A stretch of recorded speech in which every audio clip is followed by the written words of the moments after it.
اور عذاب قبر سے حفاظت کرنے میں سورہ ملک کا بڑا کردار ہوتا ہے۔ حضرت عبداللہ ابن عباس رضی اللہ تعالیٰ عنہ سے روایت ہے کہ رسول اللہ صلی اللہ علیہ وسلم کے ایک صحابی نے خیمہ لگایا، اور اتفاق سے جہاں خیمہ لگایا وہاں قبر تھی، اور ان کو پتہ نہیں تھا کہ یہاں قبر ہے۔ جب وہ رات میں آرام کرنے لگے تو انہیں وہاں سے آواز آنی شروع ہوئی کہ ایک شخص ہے جو نیچے قبر کے اندر سورہ تبارک الذی بیدہ الملک یعنی سورہ ملک کی تلاوت کر رہا ہے، اور وہ شروع سے لے کر کے آخر تک اس سورت کو مکمل پڑھتا ہے۔ اب یہ صحابی نبی پاک صلی اللہ علیہ وسلم کے پاس تشریف لاتے ہیں اور آ کر کے سارا واقعہ سناتے ہیں۔ تو آپ علیہ الصلاۃ والسلام نے فرمایا کہ یہ ایک ایسی صورت ہے جو عذاب کو روکنے والی ہے،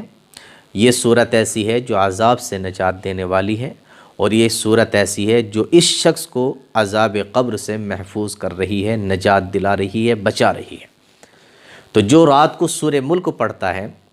تو قبر کے عذاب سے اس کی حفاظت کی جاتی ہے مرنے کے بعد۔